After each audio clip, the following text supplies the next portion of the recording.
Welcome to சட்டுன்னு ஒரு சமையல். இன்னைக்கு சட்டுன்னு ஒரு சமையலில் பனவெல்லத்தை பயன்படுத்தி எப்படி உளுந்தங்கஞ்சி செய்கிறதுன்னு தான் பார்க்க போகிறோம். பாரம்பரியமாகவே நம்ம பனவெல்லத்தையும் உளுந்தையும் பயன்படுத்திக்கிட்டே தான் வர்றோம்.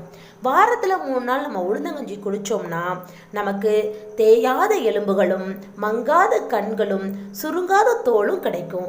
இது மட்டும் இல்லாமல் மூட்டு வலி, முழங்கால் வலி, இடுப்பு வலி, கை கால் வலி இதுக்கெல்லாம் நம்ம உளுந்தங்கஞ்சி டெய்லியும் அடிக்கடி குடிச்சிட்டே வந்தோம் அப்படின்னா இந்த பிரச்சனைகளுக்கும் நமக்கு தீர்வு கிடைக்கும். அது மட்டும் இல்லாமல் கர்ப்பப்பை சம்மந்தப்பட்ட பிரச்சனைகள், பெண்கள் சம்மந்தப்பட்ட பிரச்சனைகளுக்கு இது ஒரு பெரிய சவாலாக கூட இருக்குது. இவ்வளவு மருத்துவ குணம் நிறைந்த சத்தான உளுந்தங்கஞ்சியை பனவெல்லத்தை பயன்படுத்தி எப்படி செய்ய போகிறதுன்னு தான் பார்க்க போகிறோம். வாங்க போய் பார்க்கலாம். சத்தான உளுந்தங்கஞ்சி செய்கிறதுக்கு தேவையான பொருட்களை ஃபஸ்ட்டு பார்த்துக்கலாம். நான் இந்த டம்ளரில் 1 டம்ளர் உளுந்தம்பருப்பு எடுத்திருக்கேன். இது 100 கிராம். இதுலேயே அரை டம்ளர் பச்சரிசி எடுத்துக்கோங்க. உளுந்தம்பருப்பையும் பச்சரிசியும் அரை மணி நேரம் தண்ணியில் ஊற வச்சு கழுவி வாஷ் பண்ணி எடுத்திருக்கேன். அரை கப்பு தேங்காய் துருவல் எடுத்திருக்கேன். அரை கிலோ பனவெல்லம் எடுத்திருக்கேன். சுக்கு நுணுக்கி வச்சுக்கலாம். உப்பு தேவையான அளவு. இப்போது உளுந்தங்கஞ்சி எப்படி செய்யலான்னு பார்க்கலாம். இப்போது நம்ம ஸ்டவ்வை ஆன் பண்ணிக்கலாம். ஆன் பண்ணிட்டு இப்போது ஒரு பாத்திரத்தை எடுத்து இதில் 2 லிட்டர் தண்ணி ஊற்றிருக்கேன். இந்த தண்ணி சூடாகங்காட்டியும் நம்ம வச்சுருக்க பனவெல்லத்தை போட்டுக்கலாம்.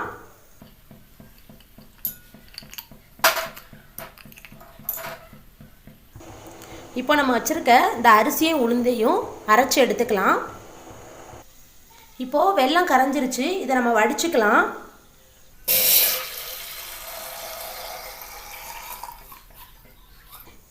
ஏன் வடித்தோன்னா அப்போ அந்த வெல்லத்தில் கல், மண், தூசியெல்லாம் இருக்கும்.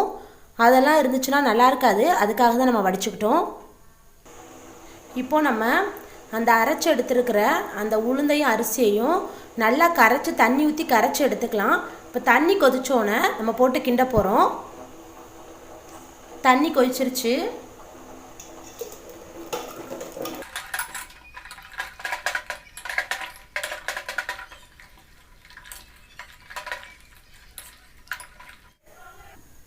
சுக்கு இப்போ நல்லா நுணுக்கி எடுத்துக்கலாம்.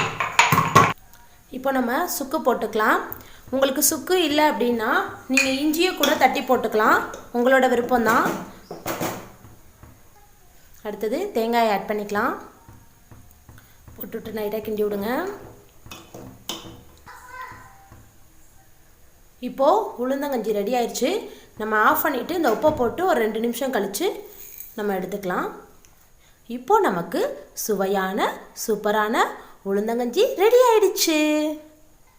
இந்த வீடியோ உங்களுக்கு பிடிச்சிருந்துச்சுன்னா சட்டுன்னு ஒரு சமையல் சேனலுக்கு சப்ஸ்கிரைப் பண்ணுங்கள், ஷேர் பண்ணுங்கள், லைக் பண்ணுங்கள், கமெண்ட் பண்ணுங்கள். பக்கத்தில் இருக்க பெல் ஐக்கானை கிளிக் பண்ணுங்கள். தேங்க்யூ.